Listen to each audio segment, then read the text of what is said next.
March 15th, 843 AD, a Viking settlement in northern Norway. The last barrel of salted fish was opened 2 weeks ago. The grain stores are empty except for dust and mouse dropping. Outside, a late winter blizzard howls, burying the longhouse under 3 meters of fresh snow. Spring is still 6 weeks away. Inside, a mother watches her 3 children sleep, their bellies swollen from hunger, their skin stretched tight over ribs. Tomorrow she'll boil the leather straps from her husband's old boots to make soup. This wasn't warfare. This wasn't a glorious death in battle. This was the real enemy. Every Viking family faced the grinding, merciless terror of winter starvation. And here's what historians won't tell you. The difference between life and death had nothing to do with how well you could swing an axe. It had everything to do with what you stored in September. We've been sold a complete lie about Vikings. Popular culture shows us warriors gorging on roasted meat at endless feasts, drinking from horns, living like kings. The reality, 90% of their diet was grain porridge and preserved fish that tasted like cardboard. The average Viking spent more time worrying about grain storage than sword technique. Their greatest battles weren't fought in England or France. They were fought in underground cellars, smokehouses, and root storage pits against invisible enemies called hunger, rot, and time. The Vikings who survived weren't necessarily the strongest fighters. They were the most brilliant food engineers in medieval Europe. They developed preservation technologies so advanced that some are only now being understood by modern food scientists. They could make food last for DES without refrigeration. They transformed toxic shark meat into life-saving protein. They created protein boards from fish that could feed an expedition to North America. What I'm about to show you has nothing to do with raids or treasure. It's about the hidden genius that actually built Viking civilization, the ability to capture summer's abundance and stretch it across 6 months of darkness and cold. They didn't just survive winter. They conquered it using smoke salt fermentation, ice, and time itself. The techniques they perfected determined whether entire communities lived or died. Stay with me, because what they stored in their barns was far more valuable than any gold stolen from monasteries. And it all started with architecture specifically designed to fight rot. Here's a secret that will change everything you know about Viking houses. The longhouse wasn't primarily a dwelling, it was a 3-dimensional food preservation machine. Every architectural feature, from the cellar to the attic to the separate barns outside, was engineered with one purpose: keeping food from killing you before you could eat it. The Vikings understood something modern people have forgotten. In a world without refrigeration, WHERE, store food, is just as important as WHAT, store. They built storage systems so sophisticated that archaeologists are still discovering how they work. Let me walk you through the genius architecture of survival that kept families alive through the death season. The first layer of defense was buried beneath your feet. Directly under the central hearth, or in the coldest corner of the longhouse, Vikings dug an underground chamber called a skell. This wasn't just a hole in the ground. It was a precisely engineered cold storage facility using the Earth's constant temperature as natural refrigeration. At depths of 2 to 3 meters, soil temperature remains steady year-round at around 8 to 10 degrees Celsius, regardless of surface conditions. In this darkness and coolness, the most fragile food survived: fresh cheese, wrapped in cloth eggs, packed in ash clay pots filled with preserved butter, wooden barrels containing fermented dairy. The air was thick and heavy with the smell of earth and fermented milk. Every item was carefully positioned with the most perishable foods nearest to inspection points so they could be monitored for spoilage. One rotting barrel could contaminate an entire winter's supply. Now look up. High above, in the attic space under the roof, a completely different preservation environment existed. The central hearth burned constantly with no proper chimney, deliberately channeling thick smoke upward through the living space into the roof cavity. This wasn't an accident of poor design. It was intentional preservation technology. Whole sides of pork strips of mutton-gutted fish hung on hooks and poles in the smoke-filled upper world, slowly transforming from fresh meat into preserved protein that could last months. The smoke worked multiple ways simultaneously. It dried the meat by removing moisture-deposited preservative chemicals that killed bacteria and created a protective coating that prevented insect infestation. The Vikings had turned their own living space into a continuous smoking chamber. Yeah? Everyone breathed smoky air constantly. Their lungs probably looked like a chimney sweep's, but they survived winters that would have killed them otherwise. Sometimes survival requires accepting slow damage to prevent fast death. But the crown jewel of Viking food engineering stood outside the longhouse entirely. The stabber, a separate barn built on high wooden or stone pillars, represented the pinnacle of grain storage technology. These elevated structures solved the fundamental problem of ground moisture destroying precious grain supplies. Rats and mice couldn't easily climb the smooth pillars to reach the grain. Cold air circulated underneath, preventing the barn floor from absorbing ground dampness. The walls featured strategic gaps, not accidental cracks, but deliberately engineered ventilation slits that allowed dry winter air to flow through, constantly preventing the deadly combination of moisture and warmth that spawns mold. Inside sacks of barley, rye, and oats were stacked with careful spacing for airflow. A single stabber could hold enough grain to feed 20 people for an entire winter. Can you imagine the mathematical precision required? Too little grain meant starvation by March. Too much grain planted meant not enough livestock feed, causing animal deaths and eliminating next year's dairy and meat supply. Every single harvest decision was life or death calculation. What modern people call meal planning was for Vikings a form of logistics as complex as military campaigns. And what they chose to store first determined everything else that followed.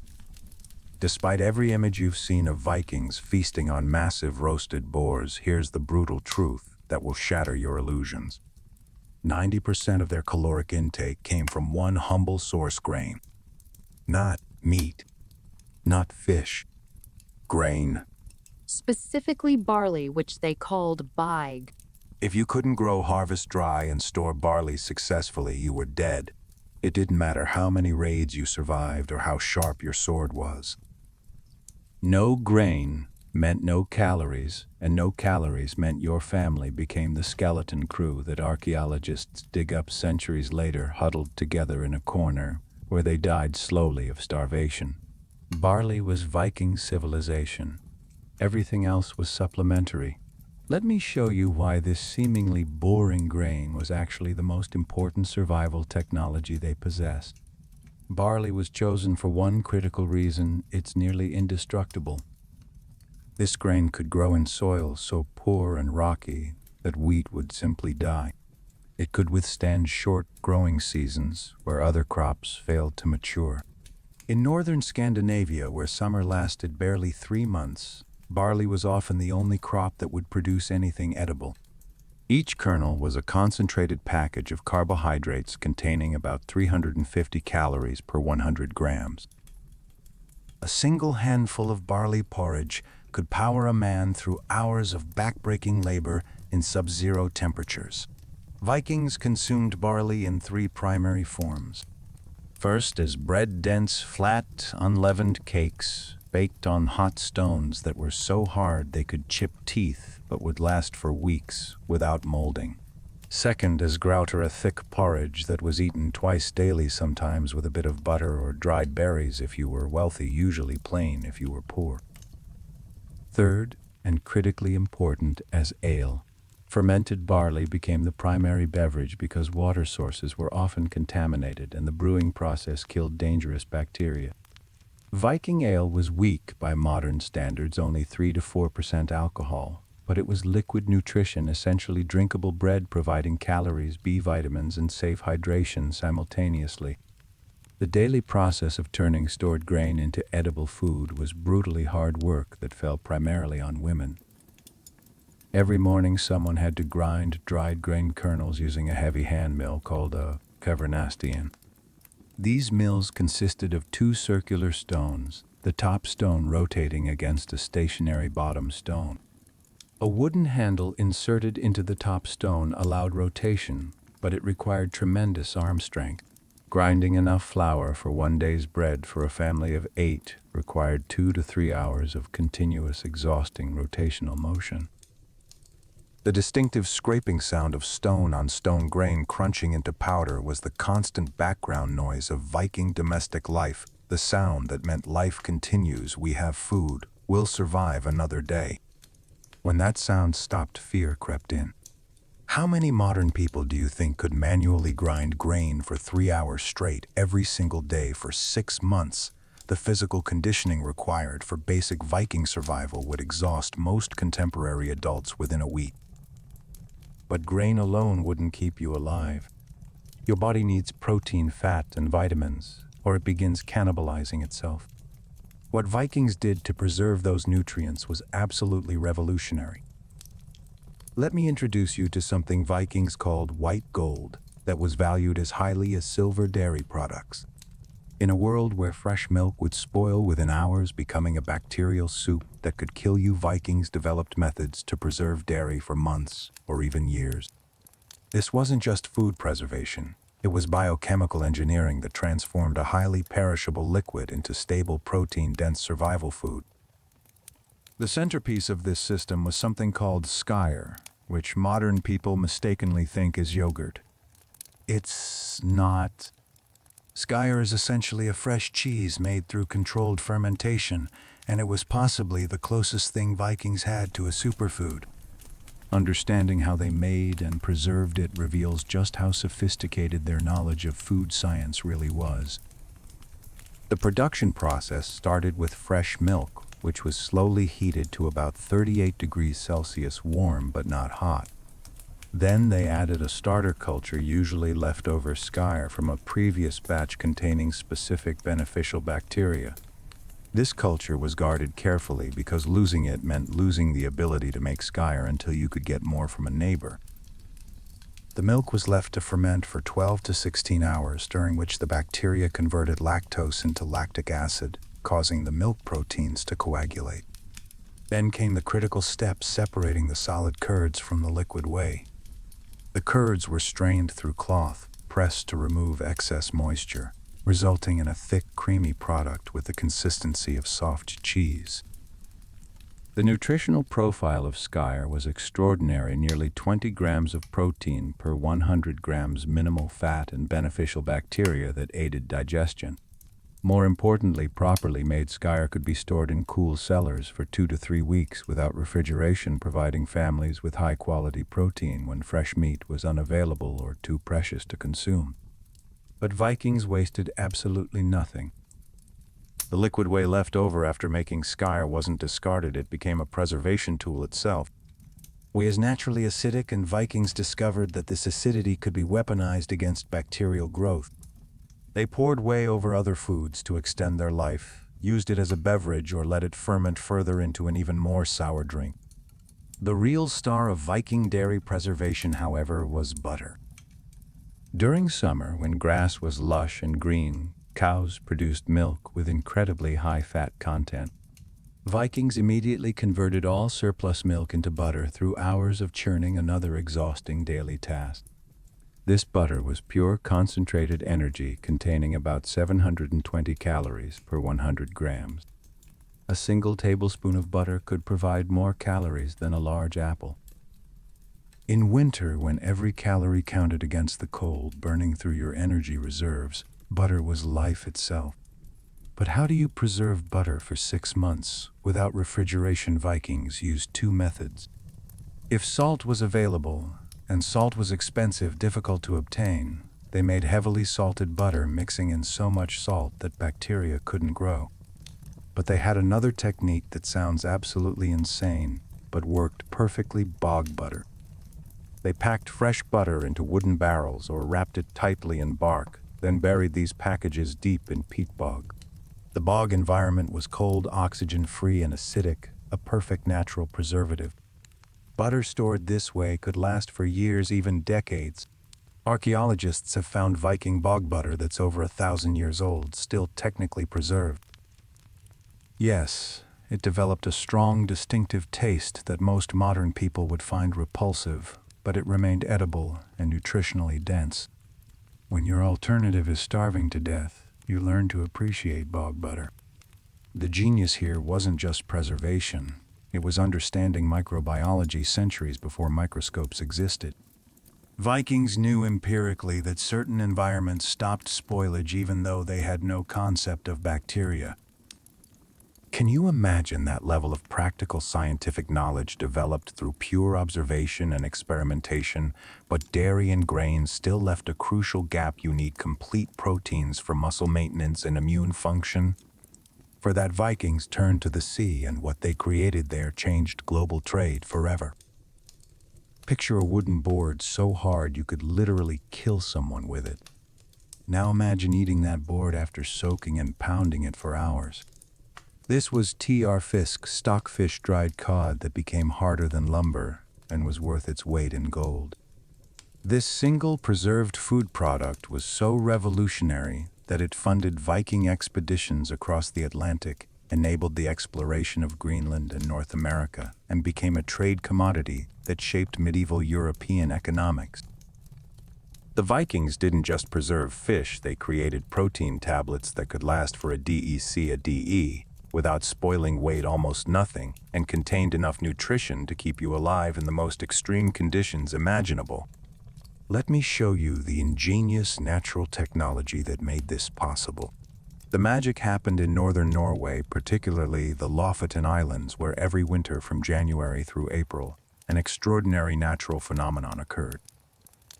Massive schools of Arctic cod, we're talking millions of fish, migrated from the Barents Sea to spawn in the relatively warmer waters around the island. This annual arrival was like a marine gold rush, and entire communities mobilized to harvest and preserve as much fish as possible before the schools departed. The processing method was brilliantly simple, requiring no equipment except the natural environment itself. Fishermen gutted the cod immediately after catching them, removing internal organs that would otherwise cause rapid spoilage. The fish were then tied in pairs by their tails and hung on enormous wooden drying racks called agel structures that looked like giant skeletal frameworks stretching along the coastline. Thousands of fish hung in neat rows, swaying in the Arctic wind like strange fruit. The preservation magic came from the unique combination of winter conditions in northern Norway. Temperatures hovered right around freezing, cold enough to prevent bacterial growth, but not so cold that the fish froze solid. Strong, constant winds blew off the Arctic Ocean, drawing moisture out of the fish tissue day after day. Most critically, the air was extremely dry with low humidity. Over 3 to 4 months, the cod underwent a remarkable transformation. Water content dropped from about 80% to approximately 15 to 20%. The fish lost nearly 80% of its original weight, becoming incredibly light and compact. The flesh hardened into something resembling wooden boards. You could genuinely use it as a construction material or weapon in an emergency. In this desiccated state, stockfish was essentially eternal. Properly dried, T.R. Fisk could be stored for 3, 5, even 10 years without refrigeration, without salt, without any preservatives, except the removal of water. Bacteria and mold require moisture to grow. Eliminate the moisture completely, and you create food that simply cannot spoil. Before consumption, stockfish had to be revived through a laborious process. The rock-hard fish was soaked in fresh water for 2 to 3 days, changing the water regularly. As the fish slowly rehydrated, it softened and became edible again. Many families also beat the soaked fish with wooden mallets to break down the tough fibers, a process that was both practical and cathartic after months of winter cabin fever. Once softened, stockfish could be boiled into stews cooked with butter and onions or eaten alongside flatbread. The taste was mild, slightly fishy, unremarkable, But it was protein. It was safe, and it was there when nothing else was.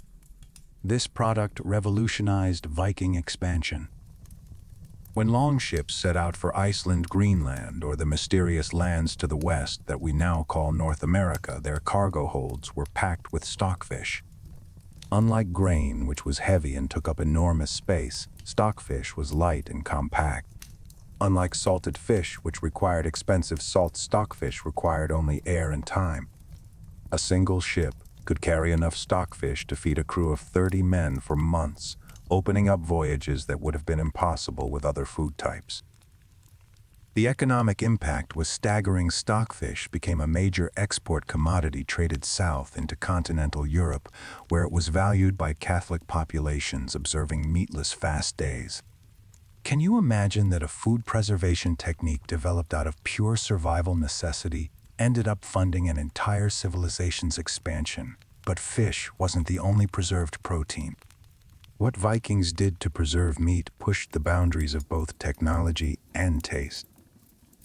Autumn was decision time, the moment when life and death calculations became brutally real. Every Viking farmer faced the same terrible mathematics. You cannot keep your entire livestock herd alive through winter. There simply isn't enough hay. Grass stops growing in October and doesn't return until May. That's 7 months of feeding animals from stored fodder. A single cow needs approximately 9 kilograms of hay per day. Multiply that by 7 months, multiply by your herd size, and you quickly realize that feeding all your animals through winter is physically impossible unless you've had an exceptional harvest year. So you make the hard choice: mass slaughter in November. You kill 2/3 of your livestock, preserving the youngest breeding stock for next spring. Now you have a massive amount of fresh meat that will rot within days if you don't act immediately. This is where Viking meat preservation technology became literally a matter of survival.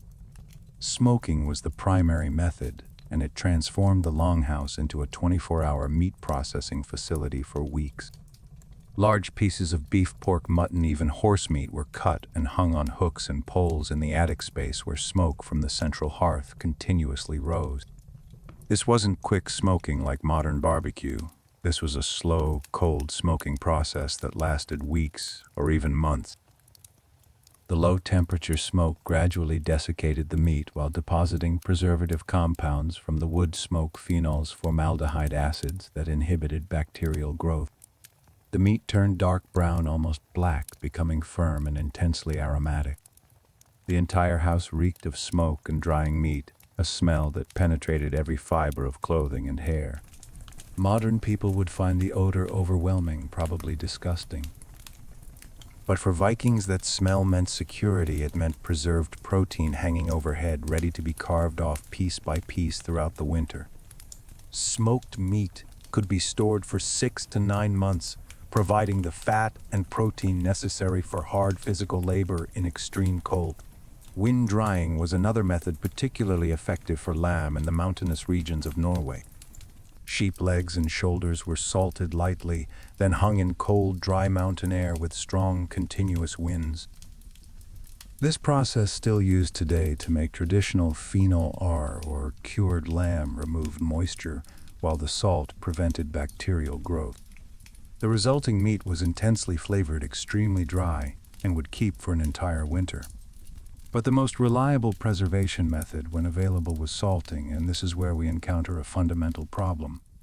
Salt was insanely expensive. In inland Scandinavian regions, far from the sea, salt was genuinely worth its weight in silver. It had to be either imported from southern Europe at enormous cost or laboriously produced by evaporating seawater, a process requiring massive amounts of firewood and weeks of constant boiling. A family might spend an entire year's surplus wealth acquiring enough salt to preserve meat for one winter. When Vikings did have salt, they used it ruthlessly efficiently. Meat was cut into manageable pieces and packed tightly into wooden barrels, with each layer completely covered in coarse salt. The salt drew moisture out of the meat through osmosis, creating a brine solution that was so salty nothing could survive in it. Barrels of salted meat could be stored indefinitely, literally years without spoilage. Before cooking, the meat had to be soaked in multiple changes of fresh water to remove excess salt, a process taking 12 to 24 hours. But this was a tiny inconvenience compared to the alternative of having no meat at all. The combination of these methods, smoking, wind, drying, and salting, created a diverse, preserved meat supply that could sustain families through the darkest months. But Vikings pushed preservation technology even further into areas that modern people would find horrifying. They mastered controlled fermentation, deliberately creating rotted food that was somehow safe to eat. What they discovered through centuries of experimentation would make microbiologists' jaws drop. And the most extreme example involved a shark that could kill you if you ate it fresh. What I'm about to describe sounds like a food safety violation that would shut down any modern kitchen. It's a process involving burying toxic shark meat underground for months, letting it rot in its own fluids, then hanging it to dry while it develops a smell so powerful it can make people vomit from 20 meters away. And yet, this fermented shark, called H. Carl, represents one of the most brilliant applications of biochemistry in the medieval world. The Vikings figured out how to transform genuinely poisonous meat into edible, nutritious food through nothing but time and controlled decomposition. Let me explain the science behind this seemingly insane preservation method that kept people alive in Greenland and Iceland, where almost nothing else could survive. The Greenland shark poses a unique problem.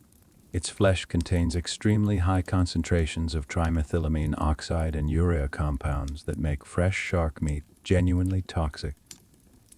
Eating it fresh would cause symptoms similar to extreme alcohol intoxication, potentially fatal in high doses.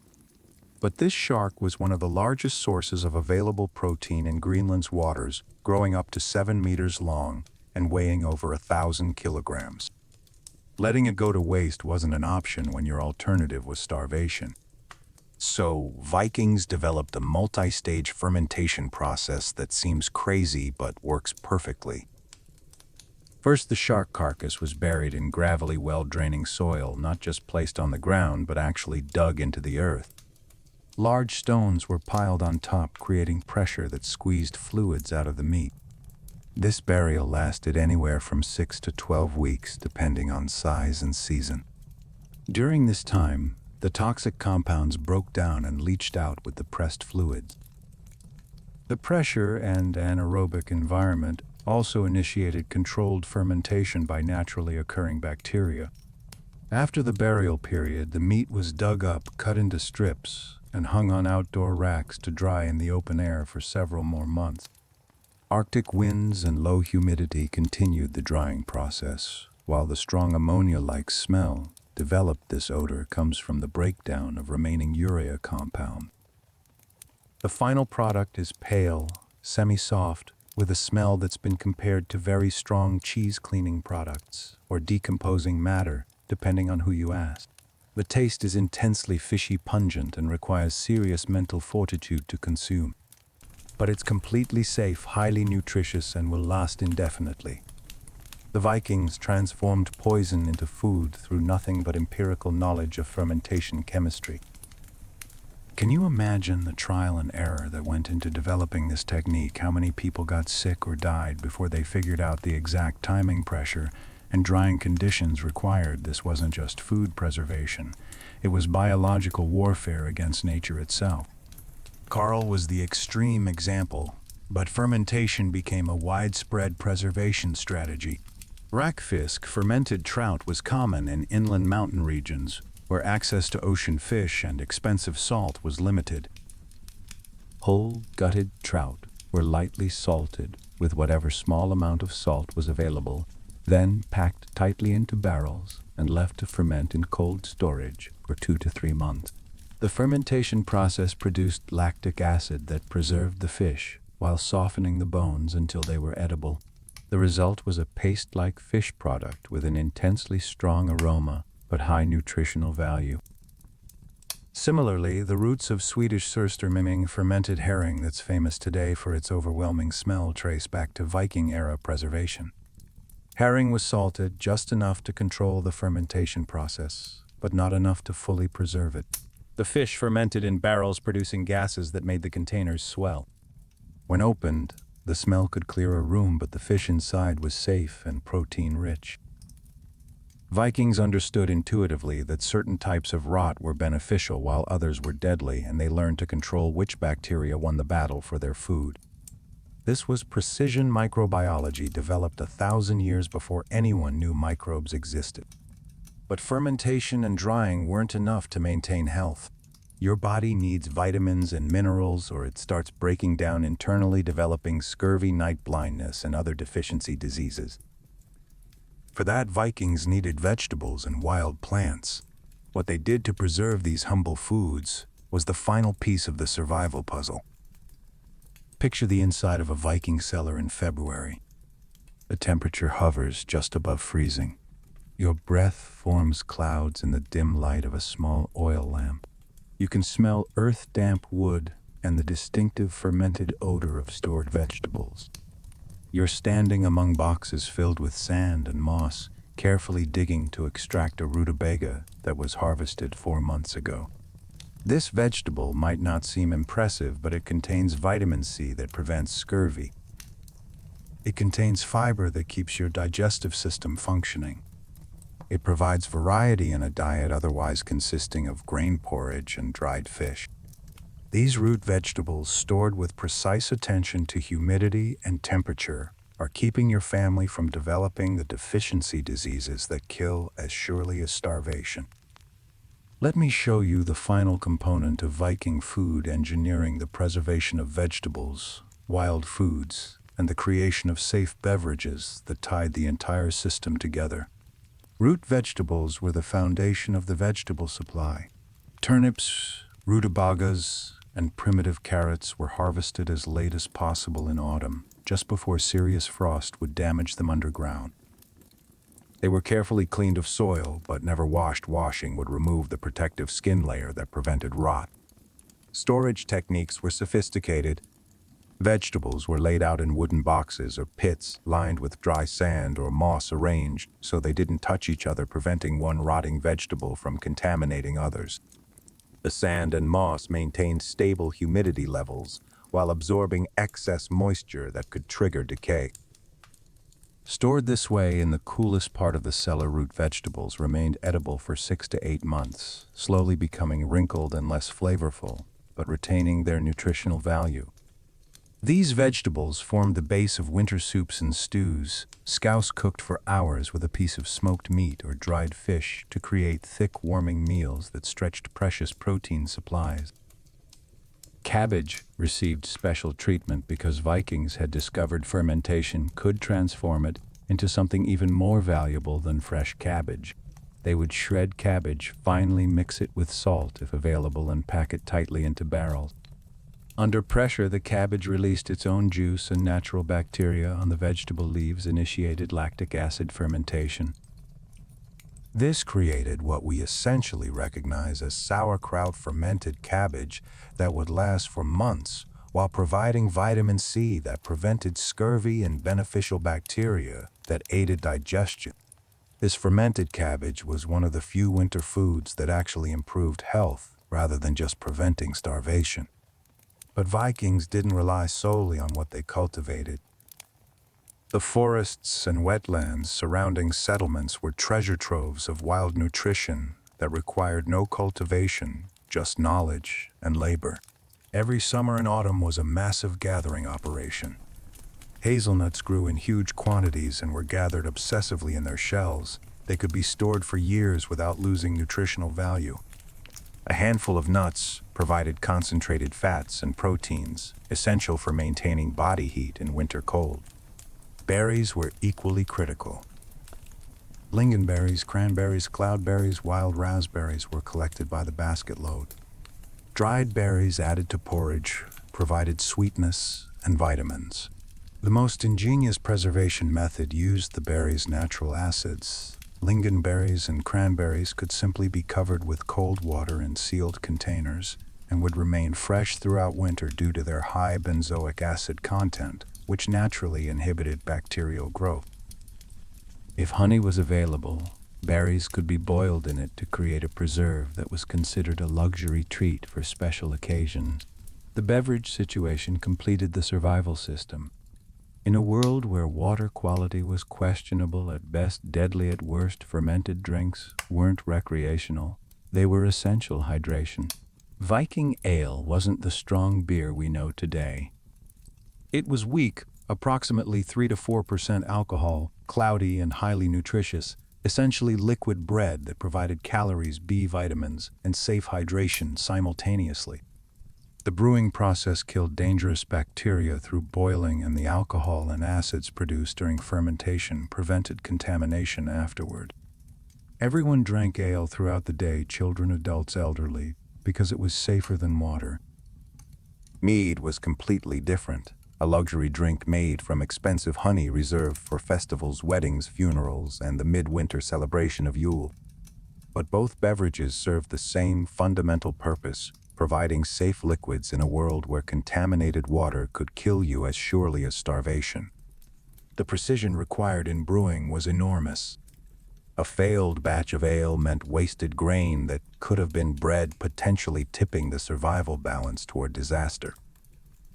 Yet despite all this planning, all this ingenious preservation, all this careful calculation, sometimes it wasn't enough. Spring came late. Ice refused to melt. Storms destroyed fishing boats. Disease killed livestock. And then came the most terrifying time of the year, the famine gap. Those weeks in late winter and early spring when stored food ran out, but new food couldn't yet be harvested. This is when Viking survival technology entered its darkest phase. When regular food was gone, people turned to desperation foods that weren't normally considered edible. Bark bread was the most common famine food. Vikings would strip the inner bark layer, the cambium, from pine or birch trees. This soft inner layer was dried and ground into powder, then mixed with whatever tiny remnants of real flour existed. Sometimes bark flour made up 80 to 90% of the bread. The result was bitter, tough, barely digestible, but it filled stomachs and provided some minimal calories. If even bark was unavailable, people consumed dried moss-powdered lichens, boiled leather from old shoes and belts, anything that could be broken down into something the body might extract energy from. These weren't meals. They were desperate attempts to survive one more day until spring arrived and dandelions began growing, until the ice broke and fishing became possible again. The Viking winter diet wasn't a feast. It was an engineering marvel born from absolute necessity. Every preservation technique, from smoking to fermentation to root cellars, was a weapon in the battle against nature's most implacable enemy, time. They created a holistic survival system where nothing was wasted, where summer's abundance was captured and stretched across 6 months of darkness, where the difference between life and death was measured in the quality of your food preservation knowledge. These weren't just recipes, they were biotechnology developed through centuries of trial, error, and hard-won wisdom. The Vikings who survived weren't the strongest warriors, they were the families whose grandmothers knew exactly how long to ferment fish, whose grandfathers could read weather patterns to time the slaughter, whose mothers could stretch the last handful of grain through 2 more weeks, until spring. This was survival in its purest, most unforgiving form. Want to explore more lost survival technologies that ancient civilizations used to conquer impossible environments? Then subscribe to Medieval Spirits right now. We're uncovering the forgotten knowledge that kept people alive for thousands of years before modern technology, knowledge that might be crucial again if our fragile supply chains ever collapse. Join us as we explore how the Celts survived brutal winters without modern heating, how the Incas preserved potatoes at 15,000 feet altitude, how medieval Europeans survived plagues that killed half the population. These aren't just history lessons, they're survival manuals written in blood and proven through centuries of testing. The Vikings showed us that simple materials combined with deep understanding of natural processes can overcome conditions that would kill modern people within weeks. What other ancient survival secrets are we ignoring that could save lives today? Find out on medieval spirits. Hit that subscribe button because the past isn't just history, it's a survival guide for uncertain futures, and we're translating it one video at a time.